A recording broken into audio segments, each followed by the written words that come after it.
1,00,000 మంది శివభక్తులతో కలిసి మహారుద్రాక్ష పూజలో పాల్గొనండి. వెంటనే కాల్ చేసి మీ పేరును నమోదు చేసుకోండి. నమస్తే, welcome back to Suman TV. Present మనతో పాటు ఉన్నారు అనలిస్ట్ మందర కృష్ణారెడ్డి గారు. నమస్తే సార్. నమస్తే అమ్మా.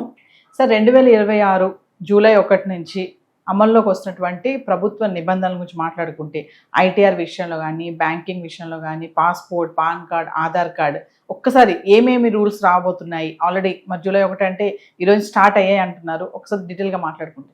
భారత ప్రభుత్వం ఇది నేషనల్ సంబంధించింది, అంటే రాష్ట్రాలతో సంబంధం లేకుండా జాతీయ స్థాయిలో అన్ని రాష్ట్రాలకు వర్తించినట్టుగా కొన్ని కొత్త నిబంధనలు తీసుకోవచ్చు. అంటే ఒక్కొక్క రంగంలో కొన్ని నిబంధనలు చేర్చడం జరిగింది. ఇవి కొన్ని పాతవైనప్పటికీ వాటిని ప్రత్యేకంగా గుర్తు చేస్తూ దాన్ని మీరు సకాలంలో మీరు చేసుకోకపోయినట్టయితే మీరు ఏం నష్టపోతారనే విషయాన్ని కూడా ప్రజలకు అర్థమయ్యేటట్టుగా చెప్తాం.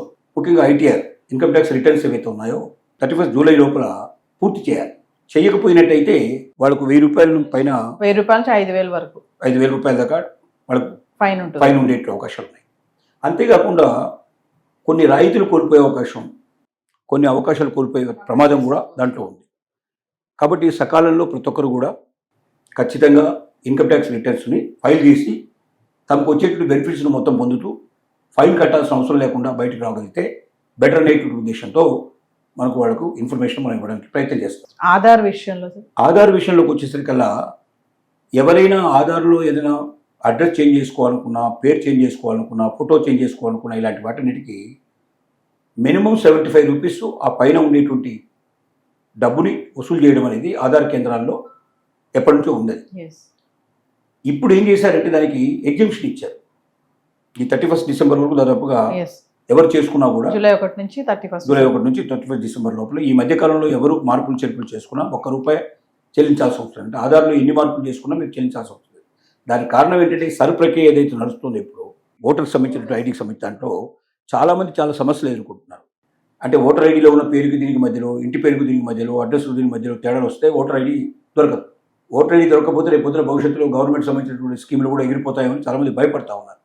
ఈ భయం లోపల ఒకేసారి ఆధార్ కార్డు కోసం ప్రయత్నం చేస్తూ ఉన్నారు. దీంట్లో చాలామంది సామాన్యులు ఉన్నారు. ఎక్కువ ఫీజు చెల్లించుకోలేని వాళ్ళు, రోజువారీ కూలీ చేసుకున్నట్టు వాళ్ళు, ఇతర ప్రాంతాల నుంచి వచ్చి ఇక్కడ వలస వచ్చినట్టు వాళ్ళు, ఊళ్ళల్లో ఎక్కడో వాళ్ళకి కర్ణాటక మిగతా ప్లేస్ నుంచి కూడా వచ్చి ఇక్కడ ఆంధ్ర నుంచి ఇక్కడికి వచ్చి సెటిల్ అయిన వాళ్ళు చాలామంది ఉన్నారు. వీళ్ళందరూ ఇబ్బంది పడతారనే ఉద్దేశంతో 31 డిసెంబర్ లోపల ఎవరైనా సరే ఆధార్ కార్డు లోపల కేంద్రాలకు వెళ్ళి అక్కడ ఆధార్ కార్డులో ఏమైనా మార్పులు చేర్పులు చేసుకున్నట్లయితే ₹1 చెల్లించాల్సిన అవసరం లేదని ఎగ్జంప్షన్ కూడా జరిగింది. కాబట్టి ఎవరైనా మార్పులు చేసుకోదలుచుకుంటే ఇది మంచి సమయం. 31 డిసెంబర్ లోపల చేసుకున్నట్లయితే వాళ్ళకి ₹1 కూడా లేకుండా కలిసి వస్తుంది. రెండోది ప్రియారిటీ కూడా దొరికే అవకాశాలు ఉన్నాయి. నెక్స్ట్ క్రెడిట్ కార్డులు ఎవరైతే ఉంటాయో వాళ్ళకి మరి రివార్డ్ పాయింట్ల విషయంలో కూడా రూల్స్ మారాయని చెప్తున్నారు. క్రెడిట్ కార్డు విషయంలో గతంలో ఏముండేదంటే వాళ్ళు ఎక్కడైతే తీసుకున్న బోనస్లు అనేవి, తర్వాత రివార్డ్ పాయింట్స్ అనేవి, ఇట్లాంటివన్నీ రెగ్యులర్గా వచ్చేస్తుండేవి. కానీ ఏం చేశారంటే చాలామంది దాన్ని పూర్తిగా వాడటం లేదు. సడన్గా ఒకసారి వెళ్ళి వాడికి ఎప్పుడో ఒకసారి ఎవరో ఫ్రెండో వాళ్ళు వీళ్ళు చెప్పడం వల్ల అప్పటికప్పుడు వెళ్ళి ఏదో రివార్డ్ పాయింట్స్ కోసం ప్రయత్నం చేస్తూ ఉన్నారు. అలా కాకుండా ఎవరైనా ఇలాంటి రివార్డ్ పాయింట్స్ కానీ వాళ్ళకు దీని నుంచి బెనిఫిట్స్ కానీ రావాలనుకుంటే గత సంవత్సరం మొత్తం చేసిన టర్నోవర్ 60,000 రూపాయల కన్నా తక్కువ కాకుండా చూసుకున్నప్పుడు మాత్రమే అలాంటి వాళ్ళకి రివార్డ్స్ పాయింట్స్ వస్తాయి. లేకపోతే రివార్డ్ పాయింట్లు ఆగిపోతాయి. అంటే కనీసం కొంత టర్నోవర్ చేయాలి.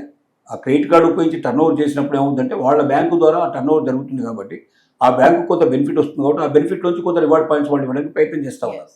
అసలు ఏమి వాడకుండా సడన్గా పోయి ఒకటేసారి రివార్డ్ పాయింట్స్ కోసం ప్రయత్నం చేసినట్టయితే బ్యాంకుకు నష్టం వచ్చే అవకాశం ఉంది. కాబట్టి బ్యాంకులు ఈ డెసిషన్ తీసుకోవడం జరిగింది. HDFC బ్యాంక్ లాంటి వాళ్ళవన్నీ ఆ డెసిషన్ తీసుకోవడం జరిగింది. కాబట్టి ఎవరైనా రివార్డ్ పాయింట్స్కి ఆశించినట్టయితే భవిష్యత్తులో తప్పనిసరిగా మారిన నిబంధనలు ఒకసారి వాడు చెక్ చేసుకోవాలి.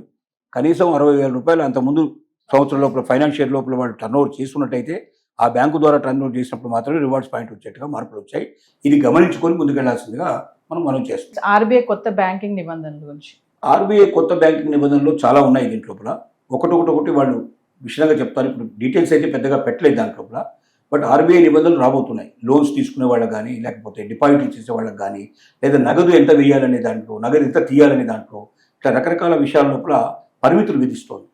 దాన్ని మొత్తం టోటల్గా ఇన్ఫర్మేషన్ మనకు ఈ మంత్ లోపల ఫస్ట్ నుంచి కదా, కాబట్టి ఈ వారంలో వచ్చే అవకాశం ఉంది. పూర్తి డీటెయిల్స్ బయటకు వచ్చే అవకాశం ఉంది.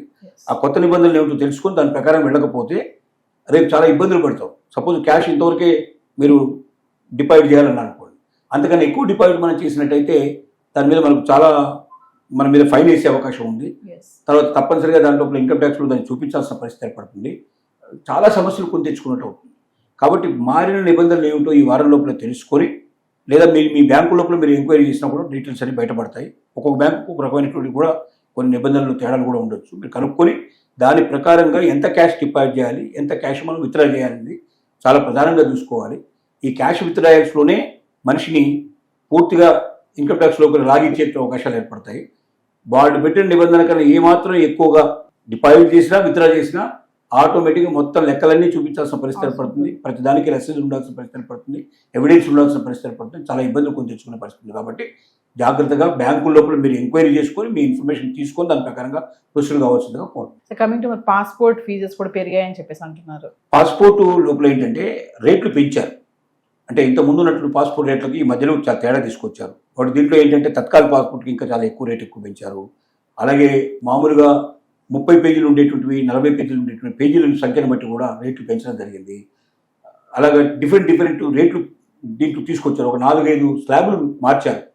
కాబట్టి పాస్పోర్ట్ ఇంతకుముందు రేట్లే అనుకొని తక్కువ డబ్బు పట్టుకొని పోయి అక్కడ కట్టలేని పరిస్థితి ఎప్పుడై ఇబ్బంది తెచ్చుకోకుండా ముందుగానే ఆన్లైన్లోకి వెళ్ళి పాస్పోర్ట్లో కొత్తగా రేట్లు ఏమున్నాయనేది చెక్ చేసుకుంటే ఆటోమేటిక్గా కనబడతాయి. ఒక 5-6 స్లాబ్లు ఇచ్చారు. 5-6 డిఫరెంట్ రేట్స్ ఇచ్చారు. దాంట్లో తత్కాలకైతే ఇంత అని, రెన్యువల్కి అయితే ఇంత అని, కొత్తగా పాస్పోర్ట్ అప్లై చేస్తే ఇంత అని, ఇన్ని పేజీలు ఉంటే ఇంత అని, ఇన్ని పేజీలు ఇంత ఉంటాయని, ఇట్లాగా డిఫరెంట్ పాస్పోర్ట్స్కి డిఫరెంట్ రేట్లు పెట్టారు. ఏదైనా ఇంతకు ముందున్న దానికన్నా 25% నుంచి 50% దాకా పెరిగాయి. అవి చెక్ చేసుకొని దాని ప్రకారంగా డబ్బులు రెడీ చేసుకున్నాకనే మనం పాస్పోర్ట్కి అప్లై చేసుకుంటే ఇబ్బంది లేకుండా ఉంటుంది. అది పడవాలి. జిఎస్టీలో ఏమైనా మార్పులు ఉన్నాయా? ఛార్జెస్లో జిఎస్టీలో కూడా స్వల్ప మార్పులు కలుగుతున్నాయి. అంటే కొన్ని స్లాబులు తగ్గించారు, కొన్ని స్లాబులు పెంచారు.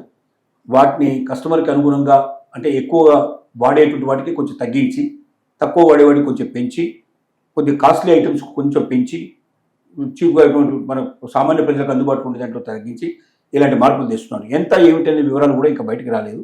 ఈ వారంలో అవి కూడా బయటకు వచ్చే అవకాశం ఉంది. పాన్, ఇన్కమ్ ట్యాక్స్, ఇక అన్ని ప్రతి దాంట్లో ఒక చిన్న మార్పులు అయితే తీసుకొస్తున్నారు. అంటే ఆధార్ లింక్ ఎట్లాగా చేసుకోవాలనేది, ఇప్పుడు పాన్ కార్డుకి ఆధార్ కార్డు లింక్ చేసుకోవాల్సింది, అది కూడా తొందరగా కంప్లీట్ చేసుకోవాలి. లాస్ట్ 31 డిసెంబర్ లాస్ట్ డేట్ ఇచ్చారు. దాన్ని కూడా ఆ లోపల కంప్లీట్ చేసుకోకపోయినట్టయితే మళ్ళీ ఎక్స్టెండ్ చేసినట్టయితే ఆటోమేటిక్గా ఫైన్ పడే అవకాశం. ఇవి ప్రతిదీ మనం రెగ్యులర్గా వాడేది, మన నిత్య జీవితంలో ఉపయోగపడే వాటిలో ఏముందిలే అనేటువంటి దాన్ని అలసటగా తీసుకోకుండా దానిలో ఏమైనా మార్పులు చేర్పులు వచ్చాయని ఎప్పటికప్పుడు తెలుసుకుంటూ ముందుకు వెళితే మనం అప్డేట్ అవుతాము. సమస్యల నుంచి దూరంగా ఉండడానికి అవకాశం ఉంటుంది. జీవితం సులభంగా ముందుకెళ్ళడానికి అవకాశం ఉంటుంది. Thank you sir.